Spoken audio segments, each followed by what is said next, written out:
Circulation की कोशिकाएं हैं, ब्लड सर्कुलेशन की जो नलियां हैं, वह एक मार्ग से जुड़ करके और पुनः वहां पहुंचती हैं और पूरे शरीर में खून का, ब्लड का संचार करती हैं। तो ठीक उसी तरह से ये जो मार्ग जाल है, वो मार्ग जाल भी एक दूसरे से जुड़ करके और विकास के तत्वों का, विकास के कारकों का पूरे क्षेत्र में संचार करते हैं, जिससे विकास होता है। तो यह देखा जाए तो यह ग्राफ के माध्यम से उसका हम मानचित्र बनाते हैं और पुनः उसको हम उसका अध्ययन करते हैं। तो ये जो अध्ययन होता है, यह मुख्य रूप से दो तरह के होते हैं। एक प्लानर ग्राफ होता है, एक नॉन प्लानर ग्राफ होता है। प्लानर ग्राफ और नॉन प्लानर ग्राफ, इसको हम आपको अगले उसमें मैं बता दूंगा अगले क्लास में। इसमें जो सबसे इम्पोर्टेंट है, उसमें यह दो चीजें आपको जानना है, ध्यान रखना है, और यही दोनों चीजें इस पूरे नेटवर्क के लिए, आपके लिए एक चीज साबित होती हैं।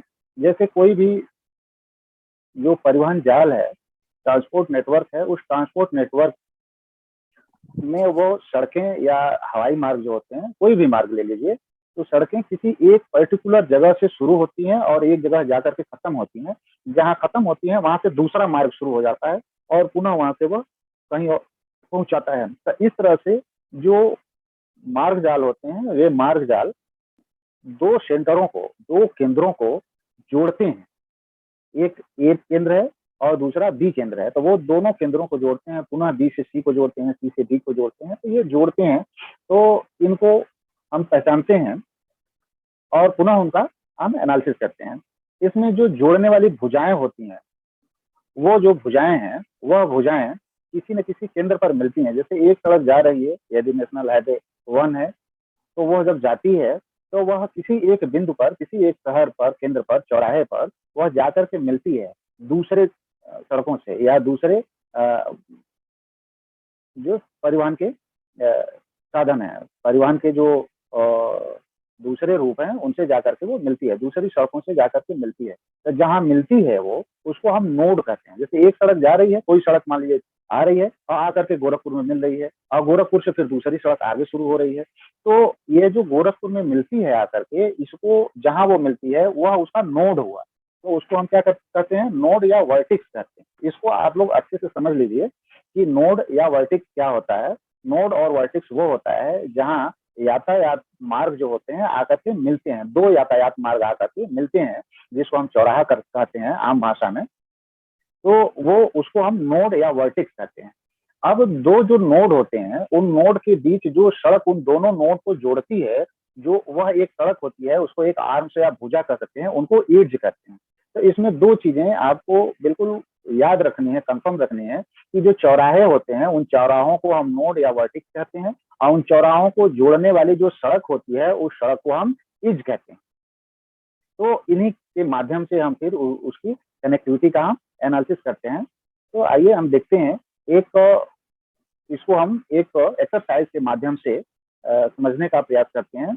जैसे कोई आपको एक नेटवर्क का मैप दिया गया है, परिवहन जाल का मानचित्र दिया गया है, और इस मानचित्र में आपको क्या निकालना है, अल्फा सूचकांक निकालना है, बीटा सूचकांक निकालना है, गामा सूचकांक निकालना है, कनेक्टिविटी मैट्रिक्स निकालना है, साइक्लोमेट्रिक नंबर निकालना है, एटा सूचकांक निकालना है, थीटा सूचकांक निकालना है और पाई सूचकांक निकालना है। यह सारे इस परिवहन जाल के सांख्यिकी मापन के यंत्र हैं, सांख्यिकी मापन की विधियां हैं। इन विधियों के माध्यम से किसी एरिया में हम परिवहन जाल का अध्ययन करते हैं। तो इसमें से एक एक आइए हम समझते हैं। जैसे आपको देखिए, एक यह मैप है, यह एक किसी एरिया का मैप है, एक काल्पनिक मैप आपको बनाया हूँ।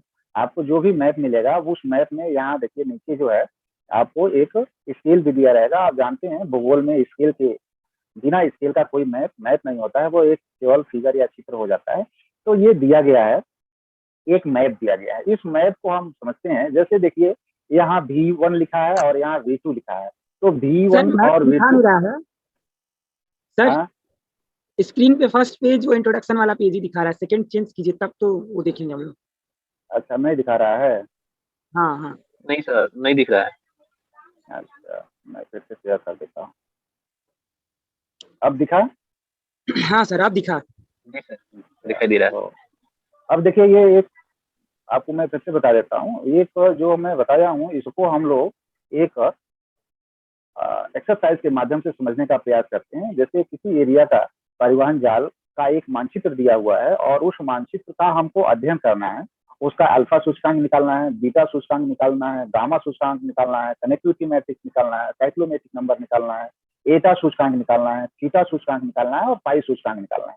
यह इतनी विधियां हैं नेटवर्क एनालिसिस की, किसी भी परिवहन जाल के अध्ययन की इतनी विधियां हैं। यह सारी विधियां किसी क्षेत्र में परिवहन का स्वरूप कैसा है इसको वो डिनोट करता है या इसको बताता है। तो आइए देखिए, यह मैप है, मैप दिख रहा है आपके स्क्रीन पे? यस सर, दिख रहा है। अच्छा, तो ये एक मैप है किसी एरिया का, हालांकि यह काल्पनिक एक मैप मैं बना रखा हूँ आपकी सुविधा के लिए। इसमें देखिए लिखा है V1 और V2। तो V1 और V2 ये क्या है? V1 और V2 क्या है? ये नोड है। V1 क्या है? नोड है। नोड है।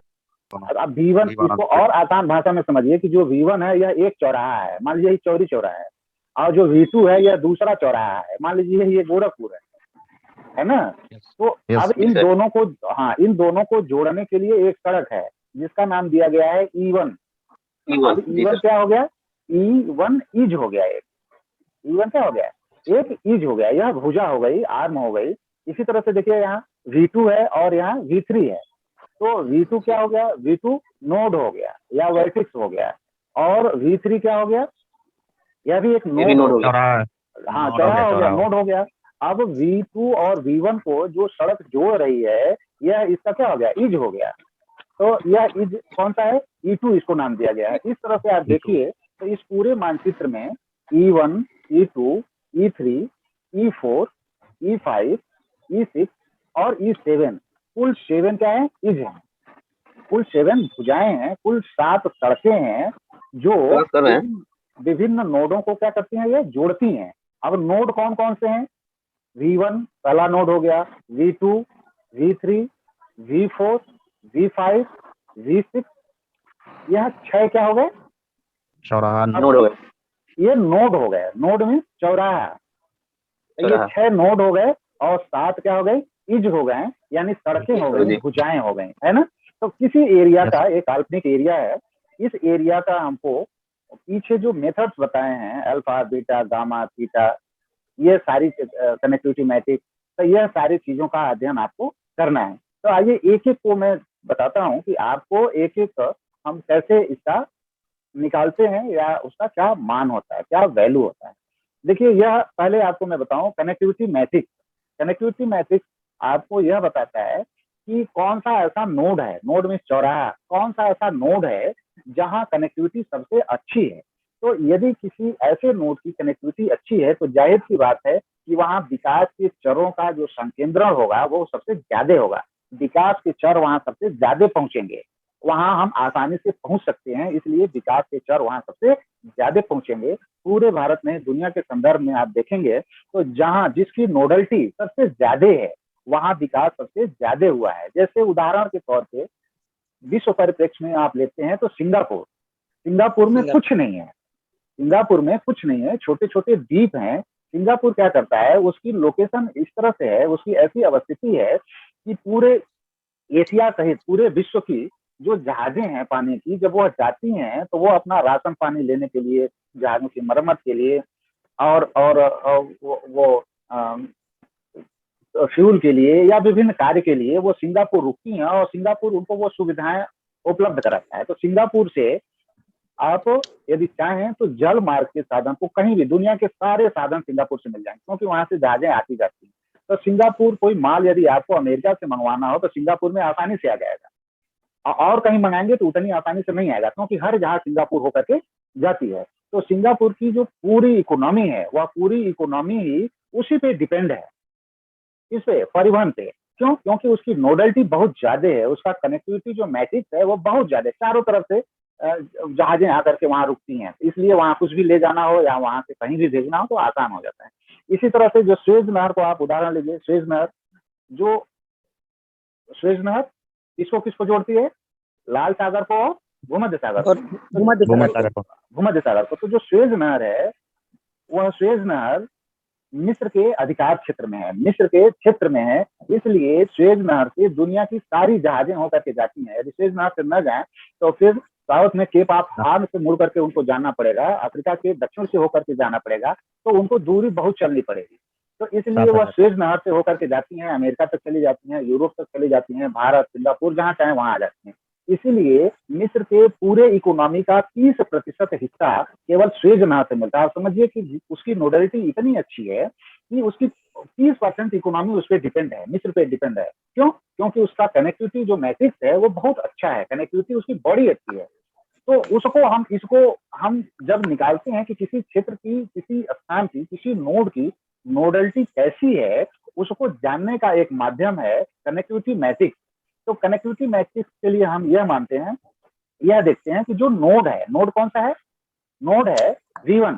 तो जो V1 नोड है, इस V1 नोड से कितने कनेक्शन जुड़े हुए हैं। सीधे सीधे यह मान लीजिए जो V1 चौराहा है, वहां से कितनी सड़कें बाहर की तरफ जा रही हैं, अथवा कितनी सड़कें बाहर से आकर के वहां मिल रही हैं। तो जो V1 है, यह V1 से कितनी सड़क जा रही है? इस मैप दिख रहा है आप लोगों को? एक जा रही है सर। हाँ, तो ये V1 से कितनी सड़क जा रही है? एक सड़क केवल जा रही है। वो कौन सा है? V1 है। तो अब V1 की जो V जो नोड है, जो चौराहा है, इस V1 की कनेक्टिविटी कितनी हो गई? 1 हो गई। तो इस कनेक्टिविटी मैट्रिक्स जब बनाते हैं तो देखिए V1 से केवल एक सड़क जाती है, वो कहाँ को जाती है? V2 नोड को जाती है। V1 से कहाँ को जाती है?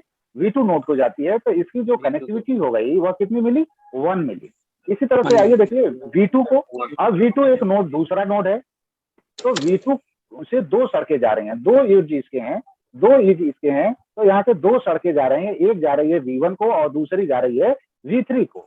तो अब V2 की जो कनेक्टिविटी है कितनी हो गई? 2 हो गई। तो हम जब कनेक्टिविटी मैट्रिक्स बनाएंगे तो देखिए जो V2 है, V2 से 2 एज निकल रहे हैं, एक एज जा रही है V1 को और दूसरी एज जा रही है V3 को, है ना? तो इसकी जो कनेक्टिविटी हो गई कितनी हो गई?